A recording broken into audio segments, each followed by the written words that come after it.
Salut tout le monde, bienvenue sur la chaîne Ricky Fighters. Les amis, c'est parti pour la review de l'épisode numéro 12 de Dragon Ball Daima. Regardez-moi cette joie, cette bonne humeur les amis, tout simplement parce que cet épisode qui se nomme Véritable Force était vraiment grandiose. Moi j'ai surkiffé. Et j'ai surkiffé pourquoi? Parce que déjà on a une nouvelle transformation, mais vous allez me dire Ricky, franchement c'est pas ton genre de kiffer pour des transformations. Eh bien si, là j'ai kiffé, franchement c'était bien amené. Et puis surtout, ce Vegeta, quelle classe il avait. Et ça c'était juste excellent. Enfin bref, il y en a beaucoup d'entre vous qui vont rager par rapport à cette transformation, qui vont dire non, c'est incohérent dans le monde de Dragon Ball par rapport à Dragon Ball Super notamment. Eh bien moi, je vais remettre les choses au clair. Ne vous inquiétez pas, je suis là pour remettre les pendules à l'heure.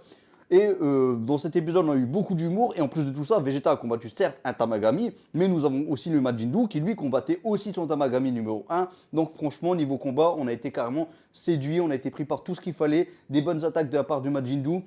Le mec qui s'allonge, tel un serpent comme ça, qu'est-ce qu'il est, franchement, qu'est-ce qu'il est top. Et puis l'humour, vraiment, ce Majin Buu, moi je surkiffe. Hein. Et puis le Majin Buu, qui lui est pas resté son reste, hein. Il était vraiment drôle aussi. Le mec, il est en mode serious et il est très intelligent. On l'a vu dans cet épisode, mon petit Majin Buu, ne t'inquiète pas. Peut-être que Arinzu ne t'a pas vu. Moi, j'ai vu que toi, tu as tout fait. Tu as fait ce qu'il fallait, mon petit Majin Buu. Je l'adore ce personnage. Alors certes, il ressemble un peu à un PNJ, il ressemble un petit peu à un Saibaman de bas de qualité, mais franchement, en termes de gag, en termes de charisme, eh bien, il en jette ce personnage. Il en jette carrément. Et le Majin Buu, lui, il n'est pas beaucoup mieux. J'ai été complètement pris par ces deux personnages. C'est vraiment la grande classe. Les deux ensemble, et j'ai peur que, et de toute façon, ça va certainement arriver, mais il y aura certainement cette fusion. Mais une fusion des deux, ça va donner quelque chose de dingue, les amis. C'est ça qui est juste phénoménal. Alors, là, dans cet épisode, qu'est-ce que nous avons eu? Nous avons eu du coup un Vegeta qui a combattu le Tamagami 2 étoiles. Donc là, pas de problème, il est avec son trident. Le Vegeta qui nous avait laissé un peu sur notre faim, puisqu'on pensait qu'il était peut-être mort dans l'eau, ce genre de choses. Bon, j'y croyais pas, vous y croyez pas non plus, il n'y a pas de problème. Mais là, Vegeta, il ressort avec le Kraken, il est là, agrippé à lui. Et le Kraken, lui, il est là, tranquille, mais il y a aussi le Tamagami numéro 2 qui, lui, lance pas mal de petites pépites de boules de ki, comme ça. Ne vous inquiétez pas, Vegeta, il esquive tout ça. Au départ, il ne fait que esquiver, mais le Kraken, lui, il est toujours là, il est toujours dans la place. On sait que le Kraken, il est très fort, et on le voit visuellement, il est là, il est imposant, il est même assez chiant, il faut le dire, hein, honnêtement. Mais il donnait un petit peu d'ampleur dans le combat, et ça, c'était plutôt cool.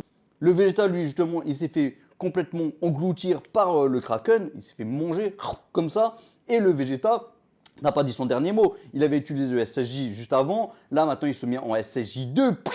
Oh là là là là, mais quel charisme, quelle puissance ce Vegeta en SCJ2, c'était plutôt beau, plutôt propre, et il a pu ressortir de la gueule du Kraken. Et donc là, le combat était un peu plus équilibré, boum boum, bidi boum, voilà, des coups de tête sur le Tamagami, tête contre tête, voilà, les chocs étaient plutôt intenses dans ce combat, mais il y a Neva qui lui, il avait quand même retenu la phrase des deux Saiyans, de Goku et Vegeta dans l'épisode précédent, comme quoi ils aiment combattre, et bien là, tu aimes le combat, et bien bam, hop, Neva donne un peu plus de niveau, en tout cas, au Tamagami, qui devient beaucoup plus féroce une fois qu'il a utilisé sa magie. Alors on ne sait pas trop vraiment ce qu'il a fait, ça n'a pas été expliqué, mais en tout cas, il a su exploiter sa puissance, le Tamagami, et ça c'était plutôt cool.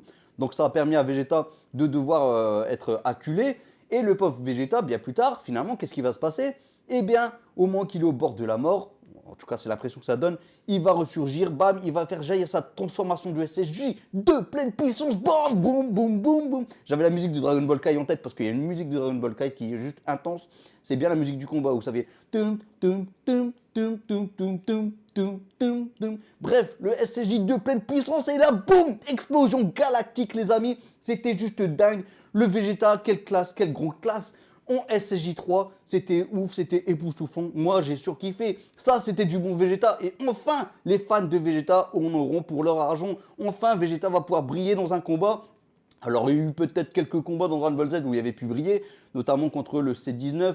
Mais franchement, est-ce que c'était un combat de ouf? Eh bien, je vous dis que non. Contre Pupi, pareil, c'était tellement expéditif. Mais là, le Vegeta, mais quel charisme en SSJ3, les bras croisés. Là, vraiment, c'était du bon Vegeta. Le mec, c'était juste une dinguerie.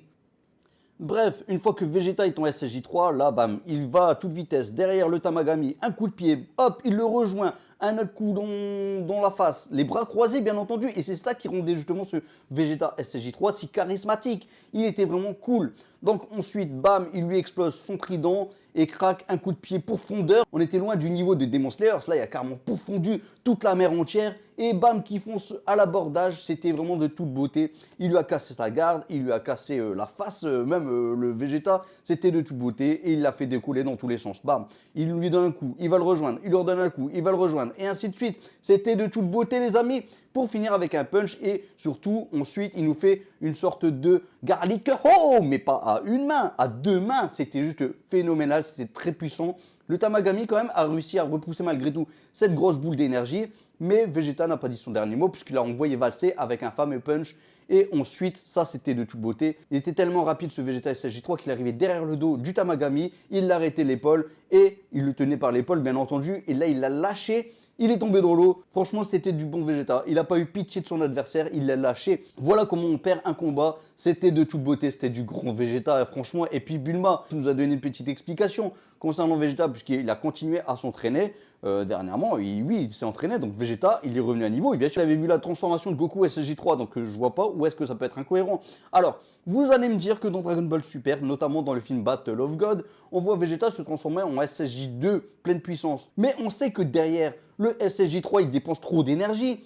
Donc, ce Vegeta qui a réussi à avoir une puissance d'un niveau SSJ3 en SSJ2, ça montre quoi? Ça montre qu'il faut oublier le SSJ3, ni plus ni moins. Voilà, c'est un peu comme la transformation des gros muscles. Il faut l'oublier. Vegeta, lui, a mis de côté cette transformation SSJ3. Voilà, c'est pas son délire, c'est pas son truc. Là, il l'a utilisé, il avait de la puissance, il avait tout ce qu'il fallait.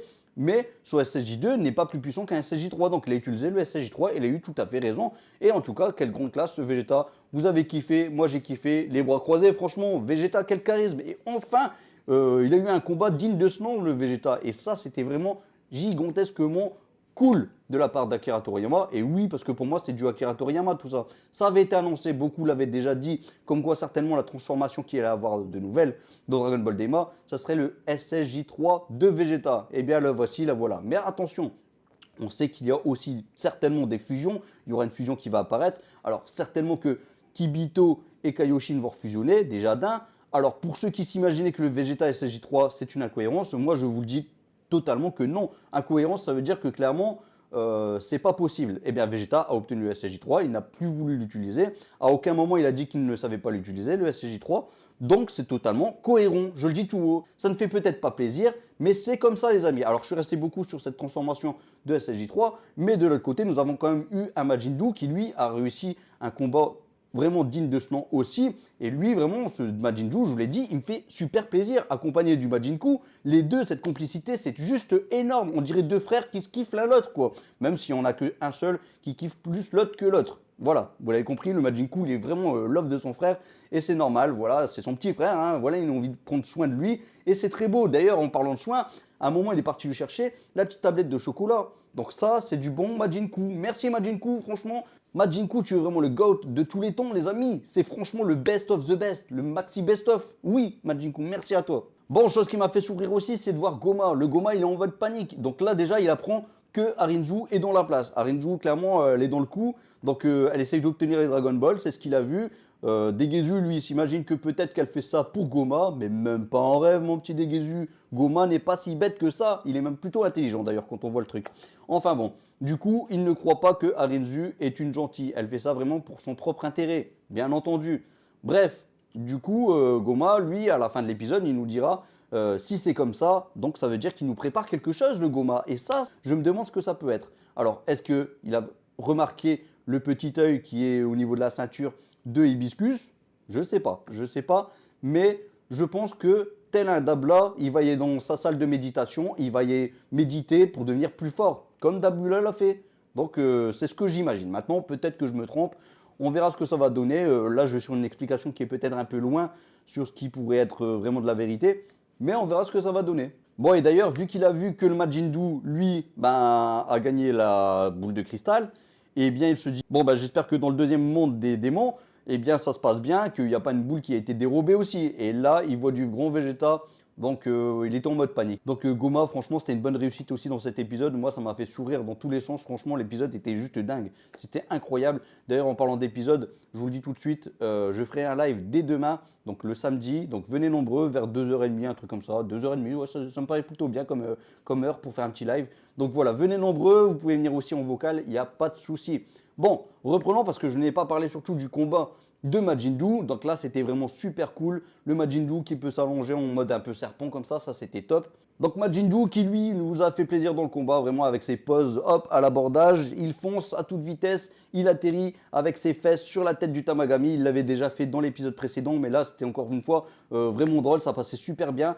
Il n'hésite pas à enrober, à engloutir son ennemi, voilà, avec l'étreinte du serpent, en s'allongeant un petit peu son corps, en version un petit peu élastique, quoi, si vous voyez ce que je veux dire. Donc ça, c'était de toute beauté. Ensuite, là, il est prêt à donner le coup de grâce à son ennemi, et c'est là que Majin Buu est parti chercher une tablette. Donc là, il a fait son gros bébé, hein, le Majin Buu. Oui, il voulait sa tablette de chocolat, il s'est mis au sol, il voulait plus combattre. Donc le Tamagami, lui, il a chopé, bam, il l'a balancé. Le Majin Buu, lui, il est revenu bien plus tard avec une tablette de chocolat, hop, et là, ça m'a fait super plaisir cette image, les amis. Le Majin Buu qui saute comme ça, la tête la première, prêt à engloutir directement la tablette de chocolat. Et hop, il l'a mangé. C'était de toute beauté. Moi, j'ai kiffé ce moment. C'était vraiment le moment peut-être le plus drôle de l'épisode. Honnêtement, moi, j'ai surkiffé. C'était vraiment cool.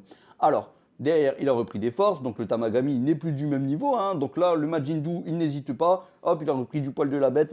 Il nous fait une sorte de souffle comme ça. Et il nous fait une grosse boule d'énergie comme ça qui part vers le Tamagami numéro 1. Il lui lance une fois de plus la même attaque derrière. Donc, ça fait une double boule qui part. Boum, le Tamagami, lui, s'énerve. Il reprend du poil de la bête aussi, ses yeux ils deviennent rouges et là c'est parti pour le coup final. Le Tamagami il fonce avec son épée. Nous avons donc le Majin Buu qui lui se met en mode Blanca, là, en mode bouboule. Il fonce aussi, il esquive donc les coups, il se met en mode élastique, il esquive les coups du Tamagami. Donc après avoir enroulé son ennemi, hop, tel un serpent, et bien là il nous fait son attaque finale, le Majin Buu. Il nous fait une boule sur place à deux mains, une grosse boule d'énergie tout autour de lui et c'est juste dingue. Il a gagné, le Tamagami avoue sa défaite. Mais toutefois, derrière, que ce soit pour Vegeta ou pour le Majin Buu, il va falloir répondre à une question qui est de la part des Tamagami. La première question concernant Vegeta, eh bien, il y a une problématique. Il faut répondre. Quelle est la réponse? Eh bien, nous avons donc un Majin Johnny qui va à l'aventure, qui donne des biscuits à l'un, qui donne des biscuits à l'autre, et ainsi de suite. Et à la fin, on veut savoir combien de biscuits a mangé Ichiro le serpent. Eh bien, Vegeta, avec beaucoup de suspense, je pensais que Piccolo aurait donné la réponse, mais non, ce n'est pas le cas.